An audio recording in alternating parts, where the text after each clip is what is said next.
So, syempre, bago lahat, huwag niyo pong kalimutan na i-like, share, comment, and subscribe ang ating YouTube channel. Paipindot na lang din po yung bell button para lagi tayong updated sa ating mga video araw-araw.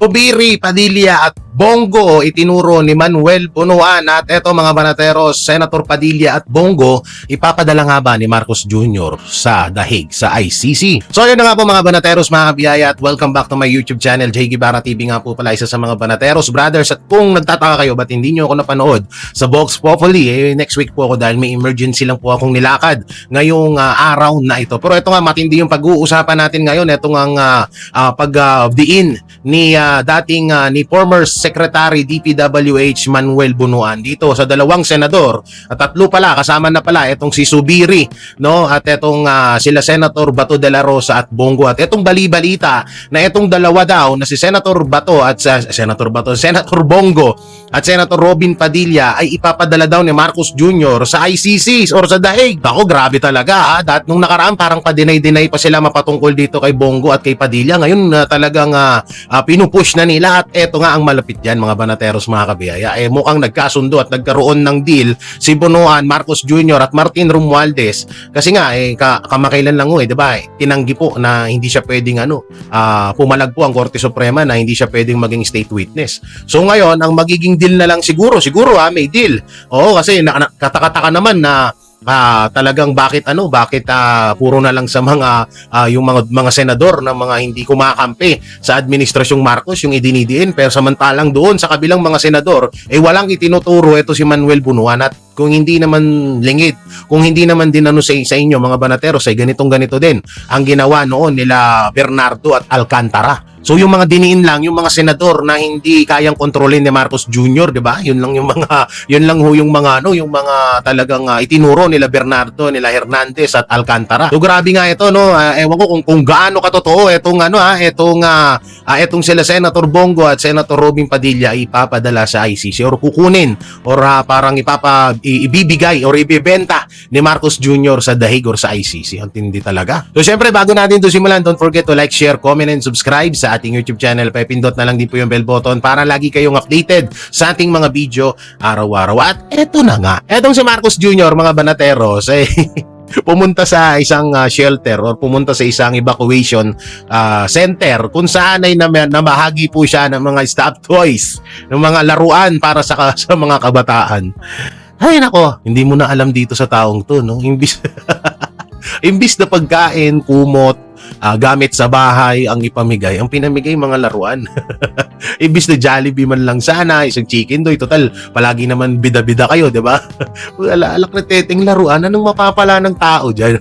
Although mga manateros, pwede naman yun kasi malaking rin yun sa mga kabataan. Alam naman natin, syempre yung mga kabataan stress yan din kapag nakikita nilang ganyan din ang nangyayari at sobrang namumroblema yung mga magulang nila. Pero di ba kung matino kang leader, anak ng timang, masunahin mo yung mapapakinabangan talaga ng mga pamilyang yun. Hindi yung laruan ng bata. Ewan ko na lang, hindi na natin din alam kung ano talagang meron utak ito si Marcos Jr., no? Ang lupit Talagang kakaiba yung mindset niya. Oo, ewan ko ba napalaki naman daw siya ng maayos ni Marcos Sr. Si shoutout kay Marcos Sr.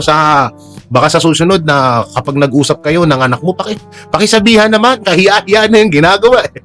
Pero mo, nung nakaraan, yung subway daw, kaya hindi niya nga masolusyonan yung baha dito. Tapos nung nakaraan, racket. Tapos may naisip na naman siyang bago, yung basura daw, gagawin niyang parang, ayun daw yung pinaka-source ng magiging kuryente sa Pilipinas.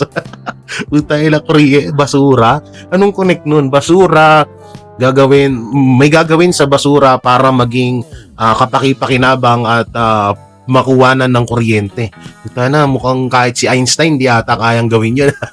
Ewan ko dito sa taong to, ewan ko talaga, nahihiwagaan na talaga ako, no? Oo. Pero mo yung mga naanuhan ng bagyo, imbis na dalhan ng kaldero, kahit nga kaldero, kawali, o kahit nga tig-iisang sakong bigas na lamang Bakit stop toys? Ano yun? Yun yung ngangat-ngatin nila Ayun yung kakainin nila. Bagay, ano yun, matindi-tinding, matagal-tagal na gutumin sila nung kapag nginat-ngat nila yung mga laruan na yun. At speaking of malupet na utak ni Marcos Jr., ay yung about nga sa basura ay napunta na po or nakarating na sa international media. Okay na sana no? May pagmamalaki na sana to ng mga BBM vlogger kaso ibis na mabalita ka sa magandang ginagawa mo sa Pilipinas, kagaya lang ni Pangulong Duterte no, na napabilang sa mga maimpluwensyang mga tao sa buong mundo, kahanay niya doon, 'di ba? Sila Vladimir Putin, sila Donald Trump, si Marcos Jr. nababalita sa international media kung hindi mapatungkol sa droga, sa pagiging addict niya. Ngayon nababalita siya about sa basura. Puking inang yan. Wawa naman yung mga BBM vlogger. Mga BBM vlogger, shoutout sa inyo ha. Ibalag nyo yan ha. I-vlog nyo yung yung nakarating ang balita sa international media mapatungkol sa basura na sandamakmak dito sa Pilipinas. Ibalita nyo yan, maganda yan. Panibagong project yan ni Marcos Jr. Okay yan, goods yan. Miminsanan na nga lang mabalita sa international media mapatungkol pa sa basura. Palibasa, basura kasi tong mga to no? Okay mga banateros, eto, pasimula na tayo sa mga exciting part ng mga pag-uusapan natin. Dito muna tayo mapatungkol dito sa binulgar ni Representative Erice, mapatungkol dito kay Ombudsman Boying Remulla. So ano nga ba tong binulgar na to? Ano ba tong binunyag niya? So ito basahin na lang ho natin para mas maiintindihan nyo. Si Sec Boying Remulla ng Department of Justice, mayroon siyang 350 million na confidential funds. Totoo po yan. Nag-request siya kay Saldico ng additional 1 billion. Wow, puta na, paldo si gago, no? 1 billion and 150 million additional. So for 2025, meron siyang 1.5 billion for the first time in history ng SEC or ng pagiging Secretary Justice na may 1.5 billion na confidential intelligence fund. Grabe, kaya naman pala ka todo ngaw-ngaw, todo protekta si Boying Remulla, todo sunod kay Marcos Jr. Meron naman palang 1.5 billion na confidential funds. Intindi naman talaga, paldo si Manong. Ang titindi nila, no? Grabe, samantalang pinag-aaksayan nila ng panahon yung 125 million ni Vice President Sara Duterte. Samantalang tong kay Ombudsman Boying Remulla, hindi nila iniintindi. Ay napakalaking pera po yun. Tsaka ang pinakamalupit pa dyan, kung noong siya ay Justice Secretary pa lang noon, mayroon na siyang ganitong kalaking confidential fund. What if pa nitong ombudsman na siya? So mapapaisip ka na lang mga banateros na, alam mo yun na ang tindi dahil Justice Secretary ka pangalan.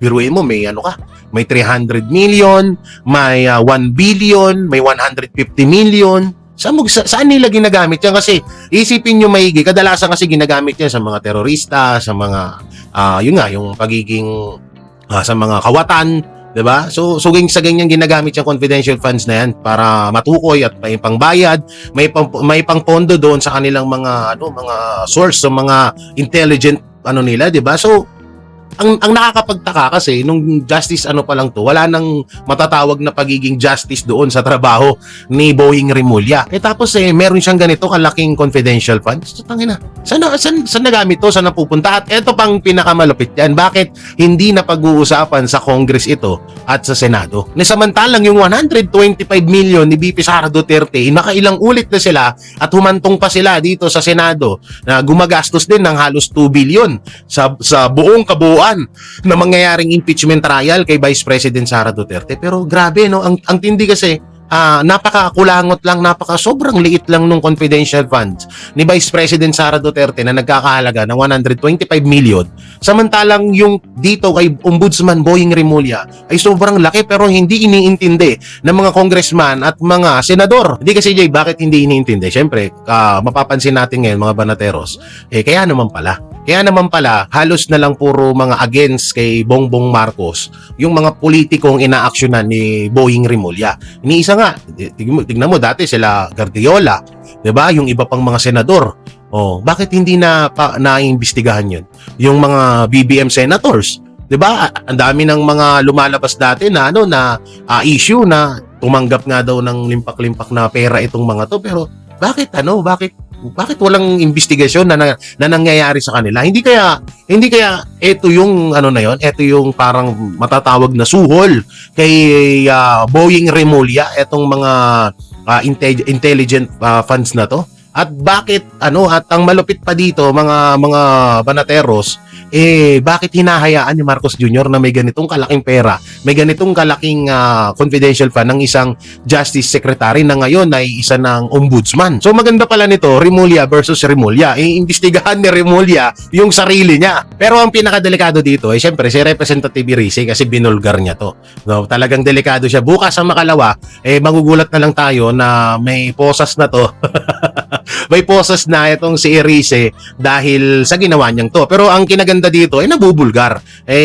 Bagay, bilang lang naman din bilang lang yung mga congressman na naglalabas ng mga ganitong kawalangyaan ng mga sangay ng gobyerno ngayon. Katulad na lang nila Kiko Barsaga, Lebiste, etong isa si Erice. At etong si Erice, alam naman ho natin na mga dilawan po ito. Ito talaga yung parang parang si Attorney Rowena Guanzon na kahit siya ay kakamping, kahit siya ay dilawan, hindi sila yung parang talagang solid pa rin sila na lumalaban sa korupsyon. At baka sabihin na naman ng mga BBM vlogger diyan, na mga tanso vlogger, mga tansundugyot vlogger na na utos na naman to ng mga Duterte. Etong si Erice, alam naman natin na na 100% na na dilawan. Kaya malabong idikit nyo na naman sa mga Duterte. Baka sabihin nyo DDS na naman si Erice. So kaya pala ganun pala kalala. Kaya naman pala nagtataka tayo na bakit sobrang sunod-sunuran si Boying Remulla sa mga kautusan ni Marcos Jr. Ganito naman pala kapaldo.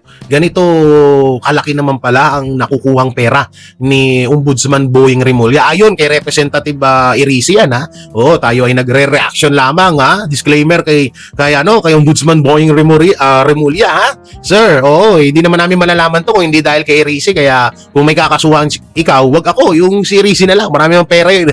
So kaya pala kaya pala nagtataka tayo na sobrang daming issue katulad na lang yung mga inilahad ng 18 Brave Marine mapatungkol sa mga BBM senators, pero ni isa sa mga BBM senators ni isa ay walang iniimbestigahan ng ombudsman, walang sinisilip ang ombudsman sa side ng BBM senators. Pero dito sa mga senador na hindi kayang kontrolin ni Marcos Jr. ay sunod-sunod, 'di ba? Sunod-sunod na naipapakulong at na ginigipit at hinaharas dahil sa dahil sa lakas or sa kapangyarihan ni Ombudsman Boying Remulla. Ganyang katindi, Putang ina, paldo na naman ang mga hayop. Paldo na naman ang mga buhaya, ang mga walang iya. So wala pa ako nahanap na sumagot na si Boying Remulla mapatungkol diyan sa sinabi ni Erice. Pero malamang sa malamang itatanggi nila yan. Putang ina, sino bang kawatan ng umamin sa 'di ba, sa pagnanakaw niya? Wala naman, lalo na si Boying Remulla. Puta na, kung gaano kakapal yung balat niyang kutis kalabog, ganung kapal ang ganyang kakapal ang mukha niyang hayop na yan. Kung gaano kakapal yung wrinkle sa mukha ni Ma'am Shitars, ganyan na ganyan kakapal ang mukha ni Boying Remulla. At speaking of confidential fund, ay etong si Marcos Jr. ay paldo na naman sa tumataginting na 10 billion confidential funds. Paldo na naman yung kumpare ko. Ang dami na naman pambiling pulburo nito. Ang dami na lamang stock nito sa bahay. Ikaw, paring bongbong paldo-paldo ka na naman ngayon. May 10 billion ka na naman na confidential fund. Ang tanong, bakit ang mas dumami pa ang mga makakaliwa at mga kurap dyan sa gobyerno kung talagang nagagamit ng gusto yung confidential funds mo na yan? Hindi, ito mga banateros, real talk tayo. Yung confidential fund ng Office of the President, Office of the Vice President, lahat ng mga sangay ng gobyerno, yung mga confidential funds na yan, wala naman hong kaso yan kung talagang nagagamit ng gusto. Kaso nga lang, ang pinakamalupit dito, wala naman tayo nakikitang pinagagamitan ng mga confidential funds nila na yan. Buti pa yung kay BP Sara Duterte, sobra nilang kinikriticize yun, pero ang ganda pala ng pinapatunguhan ng confidential fund ng Office of the Vice President, katulad na lang nung laptop scam ni Saldico at yung mga nabulgar doon sa Senado, di ba? So maganda ang kinahinatnan. Yan tanong, itong mga naglalakihang confidential funds ng ibang sangay ng gobyerno, kagaya na lang ni Ombudsman Boying Remulla, at ito yung bagong confidential pa ni Marcos Jr. May napupunta ba yan sa maganda? Tangina, paldo, Kauna-un, parang kung hindi ako nagkakamali, ito ata ang pinakamataas na confidential funds na sa kasaysayan na pagiging presidente, Biruin mo, 10 billion, anak ng teteng, paldo na naman. Paldo na naman si Charis. May ano na naman sila, may magaganap na naman na laro. O anak, gumawa ka na ng gumawa ka na ng issue.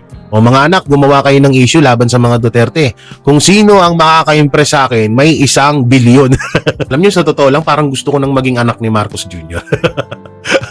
Paldo eh. Yung tipong wala ka nang poproblemahin pagtanda mo talaga, no? Yung tipong hihiga ka na lang, yung tipong anak ng teteng talagang mag-aantay ka na lang kung kailan ka matetegi. Wala ka nang poproblemahin, hindi katulad natin na problema tayo araw-araw sa gastusin eh. Etong mga anak ni Marcos Jr. na to, kung sakaling totoo tong issue na nagkakaroon sila ng paligsahan, paggawa ng issue laban sa mga Duterte at binibigyan sila ng papremyo ng kanilang ama't ina, no? Grabe ang tindi. Talagang talagang mahihiwagaan ka dito sa mga pamilyang to eh. Pero ang